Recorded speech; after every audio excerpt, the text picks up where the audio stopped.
આકાશવાણીના ગોધરા કેન્દ્ર પરથી હવે પ્રસ્તુત છે ખેડૂત મિત્રો માટેનો ખાસ કાર્યક્રમ કિસાન વાણી. કિસાન વાણી કાર્યક્રમ સાંભળતા સૌ ખેડૂત ભાઈઓ બહેનોને આપણા દોસ્ત કેતન રાવલ તેમજ પારુલ રાવલના નમસ્કાર. શ્રોતા મિત્રો, આજના કિસાન વાણી કાર્યક્રમમાં આપ સાંભળશો લીંબુ અને જામફળની વૈજ્ઞાનિક ખેતી પદ્ધતિ વિશે ડૉક્ટર દયાશંકર મિશ્રાની મૌલીન મુનશીએ લીધેલી મુલાકાત.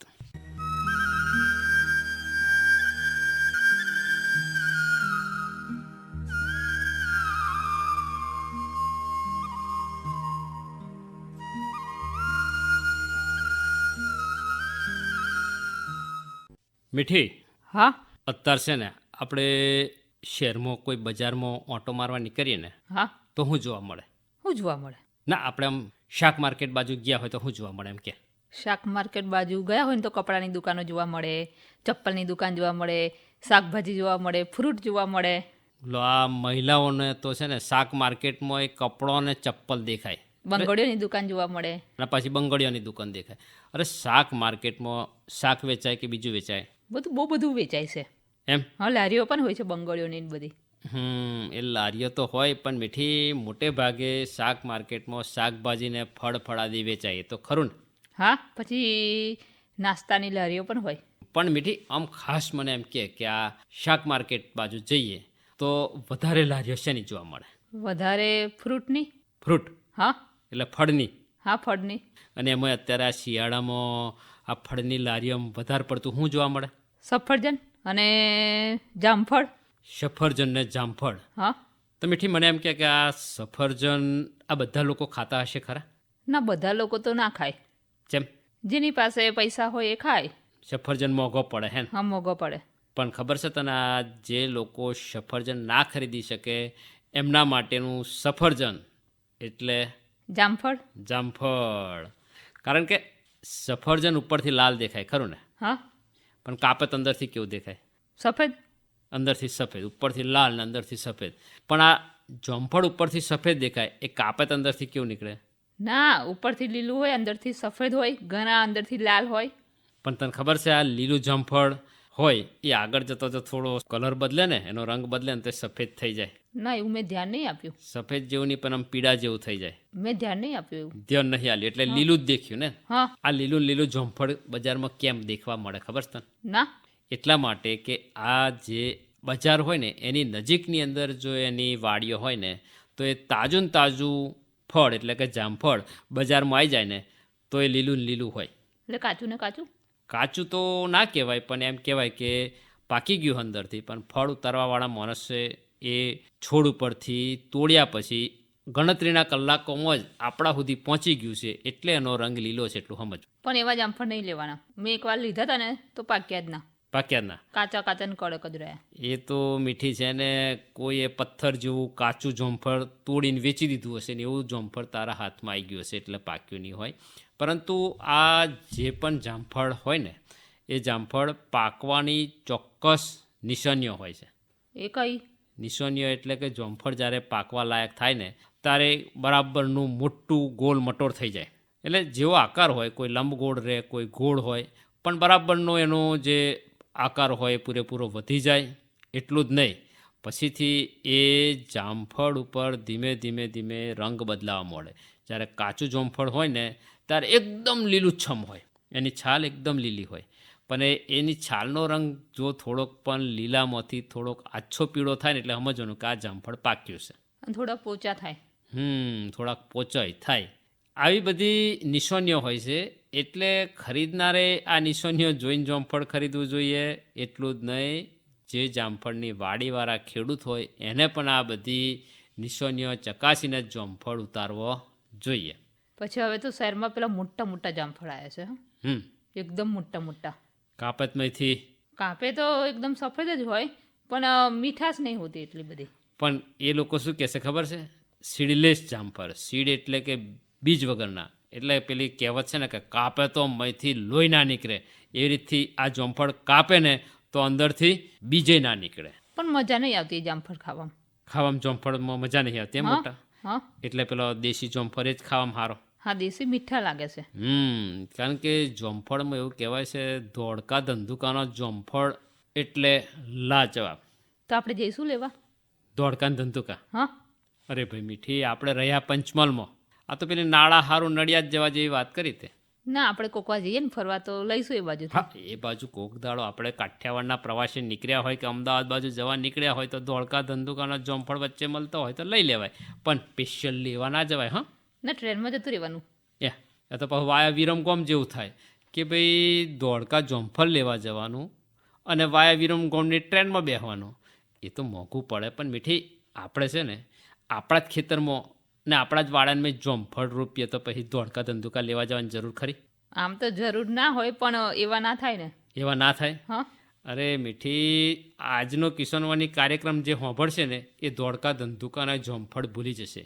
કારણ કે આપણા પંચમહાલ જિલ્લાના કાલોલ તાલુકાની અંદર વેજલપુર ખાતે કેન્દ્રીય બાગાયત સંશોધન કેન્દ્ર આવેલું છે અને તઈના કૃષિ વૈજ્ઞાનિકો આ જોમફળની અલગ અલગ જાતો ઉપર શોધખોળ કરી રહ્યા છે અને એમને જે નવી જાતો બહાર પાડી છે એનો જોમફળ તમે ખાઓ ને તમે બીજા જોમફળ ખાવાનું ભૂલી જાઓ. ખાધોસ કોઈ દા?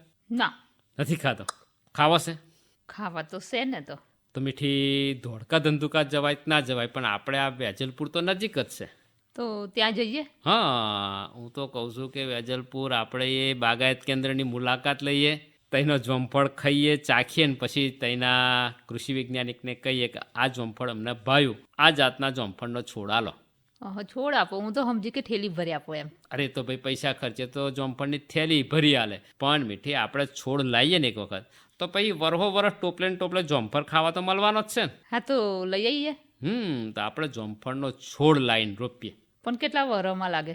કેટલા વર્ષમાં લાગે એમ? હા, ત્રીજે વર્ષે જોમફળ ચાલો. એટલે 3 વર્ષ આપણે રાતો જોવી પડશે. પણ મીઠી, આ જોમફળ છે ને આમ તો 12 માસ લાગે, પણ એમાંય કઈ ઋતુની અંદર વધારે જોમફળ લાગે અને કઈ ઋતુની અંદર જોમફળમાં રોગ ઓછો આવે, આ બધી માહિતી પણ આપણને એ તેના કૃષિ વૈજ્ઞાનિકો આપે છે. તો આપણે માહિતી લેવા જઈએ? માહિતી લેવા જવાનું કોઈ જરૂર નહીં. આજના કિશનવાની કાર્યક્રમમાં માહિતી આપણને મળવાની જ છે. પણ મીઠી, બીજી એક વાત કરવી છે કે આ જેન ઘેર બકરી હોય ને ઘેર આપણે ગમે ત્યારે મહેમાનગીરી કરવા જઈએ ને તો આપણને ચા પીવા મળી જાય. ના, એવું ના હોય. જેમ ઘણીવાર બકરી ચરાવવા ગઈ હોય તો? અરે બકરી તો આમ બહાર જ બાંધી રાખી હોય, મોટે ભાગે એને છે ને થોડુંક જ પાલો આલો ને તો એનું પેટ ધરાઈ જાય, એટલે આખો દાડ ભેંસની ગાયની જેમ ચરચર ના કરે.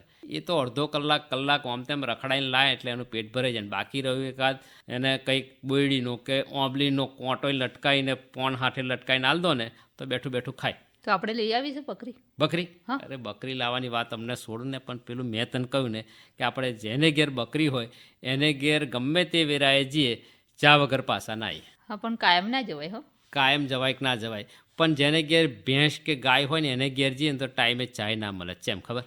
હા, એ તો ખબર છે. જેમ કારણ કે એ લોકોનો ટાઈમ હોય દૂધ કાઢવાનો. દૂધ કાઢવાનો ટાઈમ હોય અને પછી જેવું દૂધ નીકળે ને સીધું ડેરીમાં વેચી દે. અને એ લોકો પોતાને માટે પણ નથી રાખતા. એટલે એમના માટે ના રાખતા હોય તો આપણે બપોરની વેરાએ જઈએ કે ભાઈ નવા વરસમાં માયા તો બહુ તો મઠ્ઠો ખવડાવે, ચાનું હોમેથી પૂછે ના. શરબત પીવું છે? લીંબુનું શરબત બનાવી દે એમ કે, પણ ચા ના પૂછે કારણ કે ઘરમાં દૂધ ના હોય. પણ બકરીવાળાને ઘેર જઈએ ને તો બકરીને તો ગમે ત્યારે દોવા બેસી જાય ને એ ઘરવાળા, ભાઈ 2 વાગે મહેમાન આવ્યા બપોરે તો 2 વાગે બકરી દોવે તો ચા તૈયાર થઈ જાય. એટલે બકરીવાળાને ઘેર ગમે ત્યારે ચા પીવા જે આપણને ચા મળે. એટલે તો છે ને મીઠી, આ બકરી એક ખેડૂતોનું એટીએમ કહેવાય. ખબર છે? એટીએમ કેવી રીતે? જેમ આપણે બેંકમાંથી પૈસા ઉપાડવા હોય તો એક તો ચાલુ દિવસ હોવો જોઈએ અને બેંકના ટાઈમે જઈએ તો જ પૈસા ઉપડે, અને એટીએમમાં તો 24 કલાકમાં ગમે ત્યારે આમ કાર્ડ નાખીને પૈસા નીકળી જાય. હા, નીકળી જાય. હા, આ એટીએમ મશીનમાં કેવું 24 કલાકમાં અને ગમે ત્યારે રજાના દાડે એટીએમ કાર્ડ નાખીને પૈસા નીકળે. એ રીતે આ બકરી છે ને એ ખેડૂતોનું એટીએમ કહેવાય. ગમે ત્યારે દોહી નાખાય, ગમે ત્યારે દૂધ આપે એમ? એટલે તેને એટીએમ કહેવાય. પણ મીઠી, હવે બાગાયત પાકોની અંદર પણ હવે એટીએમ જેવો એક છોડ છે. એ કયો પાછો? એ છોડ ઉપર ગમે ત્યારે તમે વરસના 12 મહિના એટીએમની જેમ દોઈ શકો, એટલે કે 12 મહિના એમાંથી આવક મળે. વિચાર કર કયો છોડ હશે? કયો હોઈ શકે? ખબર નહીં યાર. એમ? હા. કેરી હોય? ઓંબો? હા, કેરી હોય ના હોય? કેરી 12 માસી હોય તો ને. હા, 12 માસી હોય તો. પછી દાડમ હોય? દાડમની ઋતુ ખરી, આમ તો વરસમાં 3 વખત આવે દાડમ, પણ છતાં એમાં કંઈ મજા નહીં આવતી. પણ હજુ બીજો એક છોડ વિચાર. લીંબુ હોય? લીંબુ, હા. આ લીંબુની ખેતી જે ખેડૂતો કરે ને એટલે અથવા તો લીંબુનો છોડ વાવે ને તો એક વખત લીંબુ આપવાનો શરૂ કરી દે ને લીંબી એટલે 12 માસ લીંબુ લાગે. પછી એને કાપવું તો પડે ને કંઈક. એટલે બધી માવજત તો કરવી પડે, પણ આ એટીએમ જેવી ખેતી 12 માસ, હા એનો ભાવ વધઘટ થયા કરે ઋતુ પ્રમાણે, પણ આ લીંબીની ખેતી જે ખેડૂતો કરે એને જ્યારે પૈસાની જરૂર હોય એટલે લીંબુના છોડ ઉપર હાથ નાખે, તગારું લીંબુ મળે ને મળે. અને હવે તો શિયાળામાં બહુ ભાવ હોય છે.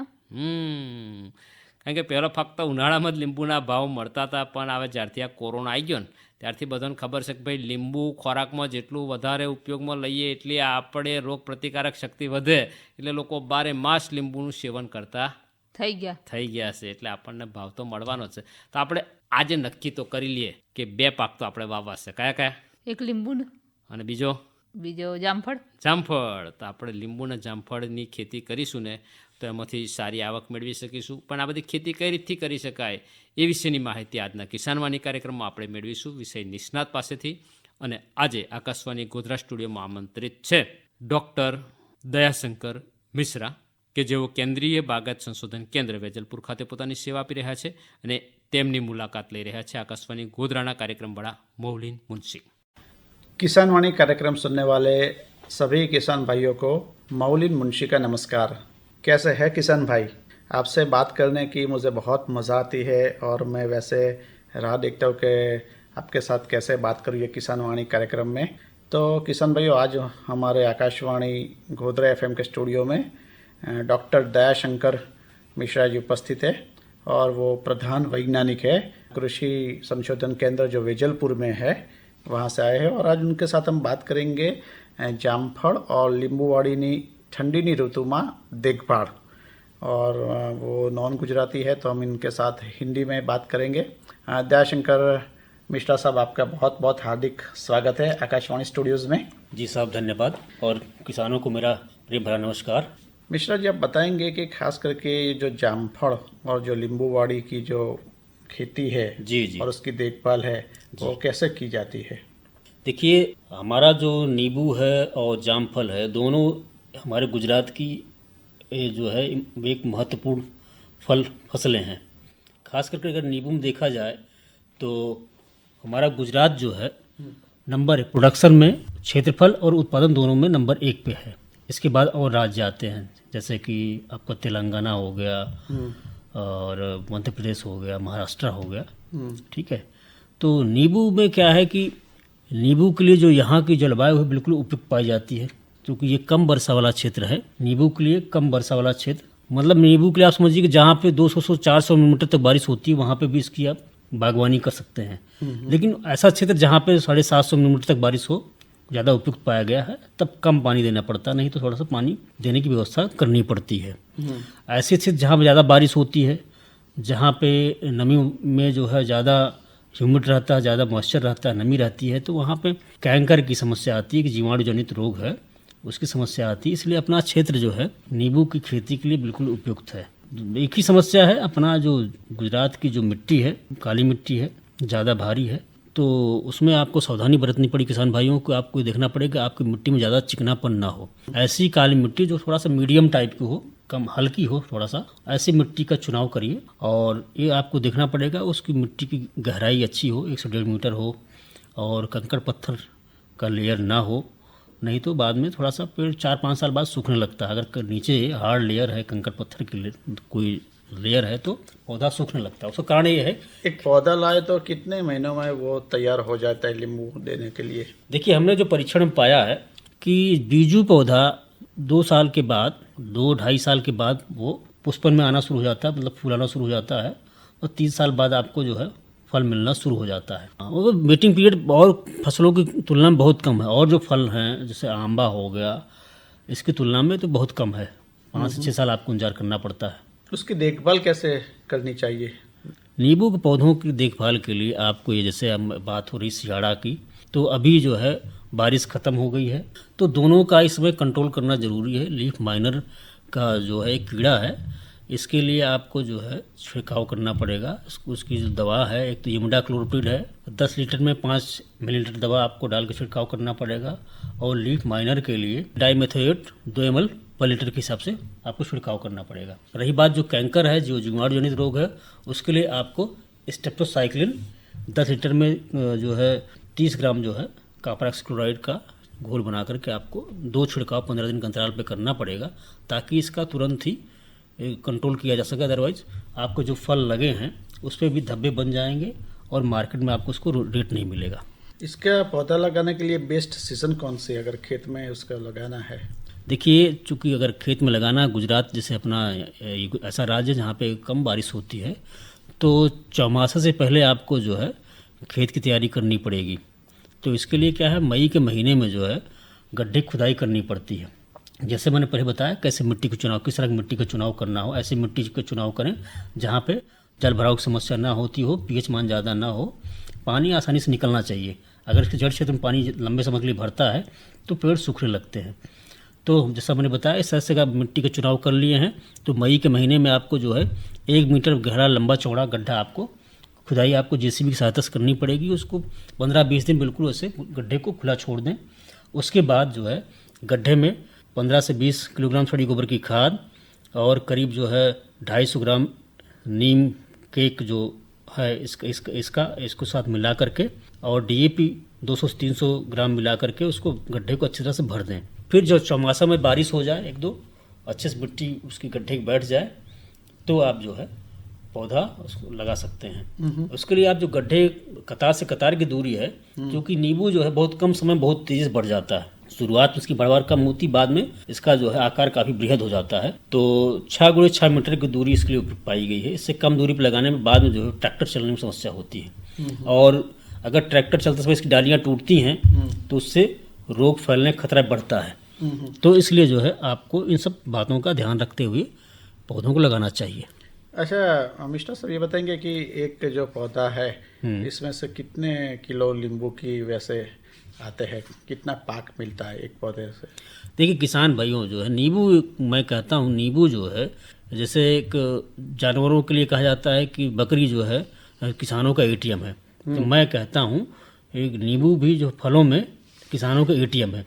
इसमें पूरे साल भर फल आता रहता है, लेकिन जो फल जनवरी से आगे मई तक तैयार होता है उसमें ज़्यादा पैसा मिलता है किसानों को, लेकिन अभी भी अच्छा रेट मिलता है। पूरे साल भर लोग, अभी सियाड़ा आ गया तो कम मात्रा में इसका उपयोग होगा, लेकिन इसी महीने में शादी ब्याह भी ज़्यादा होता है तो ऐसा नहीं है, ज़्यादा फर्क नहीं पड़ता, थोड़ा दाम कम मिलता है। नींबू की तो डिमांड पूरे साल भर रहती है। इसीलिए मैं कहता हूँ ये जो किसानों का एटीएम है, गरीब किसानों का। तो क्या है कि जो पौधा 5 से 7 साल का है, अच्छी किस्म का है, तो उसमें पूरे साल भर में करीब 1 से 1.5 कुंटल फल मिलता है।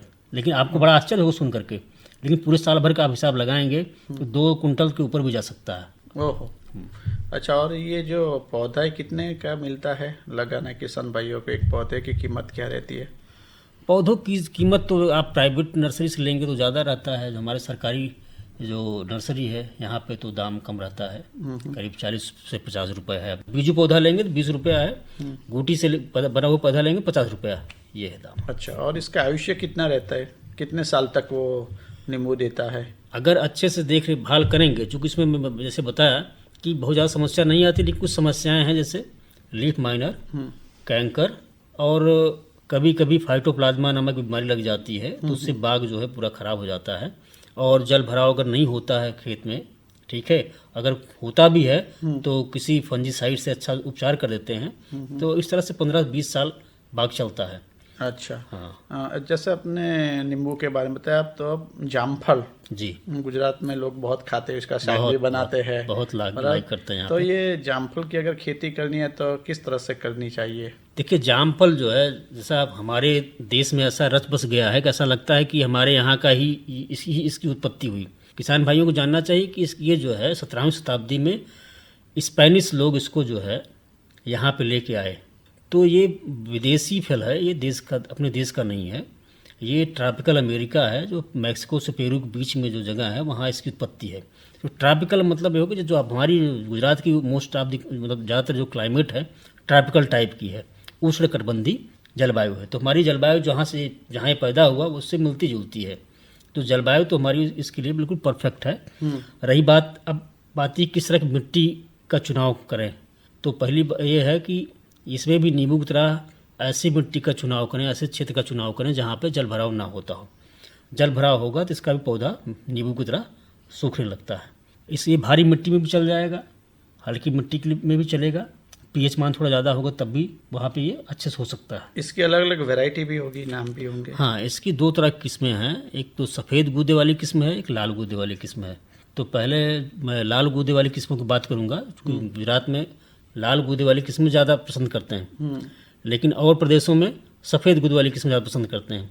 तो लाल गूदे वाली किस्में हैं, एक तो अपना भावनगर लोकल का है, दूसरा धोलका है। धोलका में सफ़ेद वाला भी आता है, लाल भी आता है, इसमें किसी वैज्ञानिक का हाथ नहीं है। बाकी जो अच्छी किस्में हमारे संस्थान द्वारा निकाली गई हैं, एक है ललित, जिसकी उपज बहुत ज़्यादा होती है, खाने में मीठा है, उसका सुगंध बहुत अच्छा है। और दूसरा है अर्का किरण, अर्का रश्मि और रेड फ्लेस्ट और ऐसे हिसार सुरखा, बहुत सारी किस्में हैं। और दूसरी बात आती है सफ़ेद गूदे वाली जो किस्में हैं, उसमें सबसे पुरानी जो किस्म है आज भी अच्छी चल रही है, और सबसे ज़्यादा एरिया भी इसी के अंदर आता है, इलाहाबाद सफ़ेदा।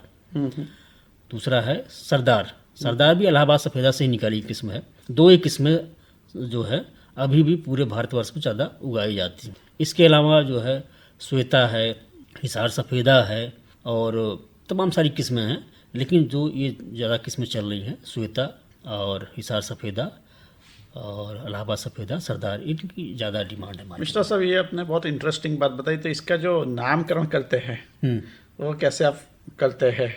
जैसे सरदार है, सफ़ेदा है। हाँ बिल्कुल, इसमें क्या है, जामफल में या अमरूद में प्लेस के नाम पे, स्थान के नाम पे या किसी व्यक्ति के नाम पे इसका नाम दे दिया गया, या उसके गूदे का जो रंग है उसके हिसाब से दे दिया गया। इलाहाबाद सफ़ेदा, चूँकि इलाहाबाद क्षेत्र से ये किस्म निकाली गई तो उसका नाम इलाहाबाद दे दिया। सरदार किस्म जो, इसकी स्टोरी बड़ी इंटरेस्टिंग है। सरदार जो किस्म निकाली गई, इलाहाबाद सफ़ेदा के बीज जो है लखनऊ से कलेक्ट किया जो है डॉक्टर GS चीमा, 1929 की वैरायटी है सरदार। चीमा साहब अंग्रेज़ों के टाइम का एक हमारा संस्थान था Ganesh Khind fruit research station Pune, वहाँ पे वो काम करते थे। तो लखनऊ से इसका बीज इकट्ठा करके ले गए, वहाँ पे लगाए, तो इसकी 49वीं लाइन का जो पौधा था वो बढ़िया परफॉर्म किया। तो L49 भी इसको कहते हैं। चीमा साहब सरदार जी थे तो उनके सम्मान में इसको सरदार भी बोलते हैं। बहुत इंटरेस्टिंग स्टोरी जी है नामकरण की। अच्छा, ये जो जामफल की जो खेती होती है, इसमें इसका रख रखाव कैसे किया जाता है? रख रखाव के लिए क्या है कि जामफल की रख रखाव अलग तरीके से होता है, नींबू का अलग तरीके से होता है। तुड़ाई के लिए क्या है कि किसान भाई को ध्यान देना चाहिए कि सुबह के टाइम अर्ली मॉर्निंग में जब तुड़ाई करते हैं उसमें मौसम ठंडा रहता है, तो जो गूदे का जो सख्तपन होता ज़्यादा रहता है। ठंडी में अगर उसको तोड़ेंगे ठंडे मौसम में और मार्केट में भेजेंगे तो उसका क्वालिटी जो गुणवत्ता ख़राब नहीं होती, ठीक है, ज़्यादा दाम मिलता है। इसलिए जब भी तोड़ें और जब भी तुड़ाई करें तो उसको छायादार स्थान पे ही रखें। और जब तुड़ाई के लिए आपको देखना पड़े किस अवस्था में तोड़ें। आप जानते हैं कि जामफल जब कच्चा होता बिल्कुल हरा दिखता है, जब उसका हरापन थोड़ा सा कम हो जाए तो तुड़ाई, अगर आपको दूर भेजना है तो उसमें तुड़ाई कर लें। हल्का सा पीलापन आना शुरू हो जाए तो लोकल मार्केट के लिए तुड़ाई करते हैं। ये 2 तरीके हैं उसको पहचानने कब तुड़ाई करें। अच्छा, ये जो जामफल जो हो इसका मार्केट कैसा है? मार्केट इसका बहुत अच्छा है। इसकी डिमांड, चूँकि आप अगर देखें तो इसको गरीबों का सेब भी कहा जाता है। गरीबों को सेब इसलिए कहा गया कि इसके जो पोषण मान है सेब से भी ज़्यादा है। और आजकल इसको जो विश्व में जो है सुपर फ्रूट के नाम से जानते इसलिए जानते हैं, इसमें जो है तमाम सारे ऐसे पोषक तत्व हैं जो कि और फलों से काफ़ी ज़्यादा मात्रा में, जैसे विटामिन सी। जब कोरोना की स्थिति पैदा हुई तो ये हुआ विटामिन सी रिच फ्रूट्स ज़्यादा खाइए, नींबू का जूस पीजिए, तो नींबू से जो है 5-6 गुना ज़्यादा इसमें विटामिन सी पाया जाता है। इसके कारण इसमें एंटीऑक्सीडेंट की मात्रा काफ़ी ज़्यादा होती है। एंटीऑक्सीडेंट वो पदार्थ है जो कि हमारे शरीर में जो फ्री रेडिकल्स बनते हैं जिससे कैंसर बनता है उसको ख़त्म करता है, उसको मारता है। इसलिए इसकी डिमांड जो है आजकल जो कंज्यूमर है, जो खाने वाला, उसको पता है कि आजकल वो डॉक्टर पास नहीं जाना चाहता। आजकल लोग खाने से ही अपनी बीमारी दूर करना चाहते हैं। उन्हें पता है क्या खाएंगे तो हमारी क्या बीमारी नहीं होगी। इसलिए जामफल की बड़ी डिमांड है। इसमें ऑर्गेनिक खेती भी करते होंगे खेडूत? ऑर्गेनिक खेती इसकी बड़ी आसानी से हो सकती है, उसमें बीमारियां, कीड़े और समस्याएं और फलों की तुलना में काफ़ी कम लगती हैं।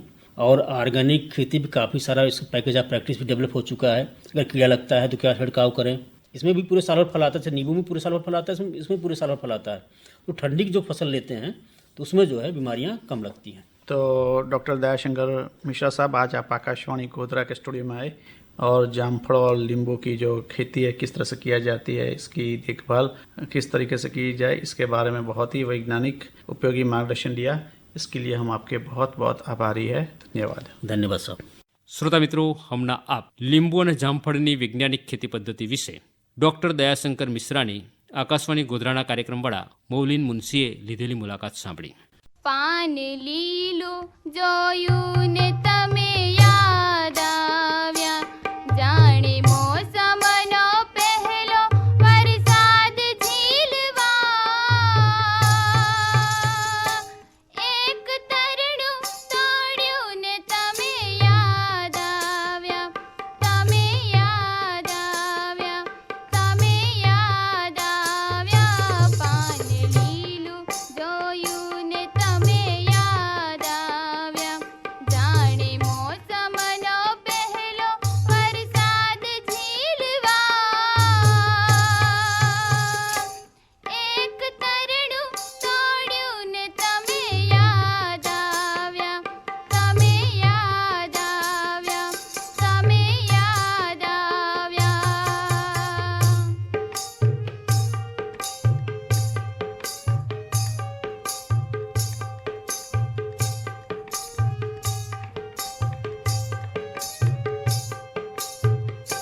ક્યાંક પંખી ટહુક્યું ને તમે યાદ આવ્યા, ક્યાંક પંખી ટહુક્યું ને તમે યાદ આવ્યા. જાણે શ્રાવણના આભમાં ઉઘાડ થયો રાત. એક તારો ટહુક્યો ને તમે યાદ આવ્યા, તમે યાદ આવ્યા, તમે યાદ આવ્યા. પાન લીલું જોયું ને તમે યાદ આવ્યા, જાણે મોસમનો પહેલો વરસાદ ઝીલવા. એક તરણું તોડ્યું ને તમે યાદ આવ્યા, તમે યાદ આવ્યા, તમે યાદ આવ્યા. આકાશવાણીના ગોધરા કેન્દ્ર પરથી હમણાં આપ સાંભળી રહ્યા હતા ખેડૂત મિત્રો માટેનો ખાસ કાર્યક્રમ કિસાન વાણી. અનાજના કાર્યક્રમમાં આપની સાથે અમો હતા કેતન રાવલ તેમજ પારુલ રાવલ. આ સાથે કાર્યક્રમ અહીં પૂરો કરીએ છીએ. તો કાર્યક્રમમાંથી છૂટા પડવાની આપશો રજા. રજા.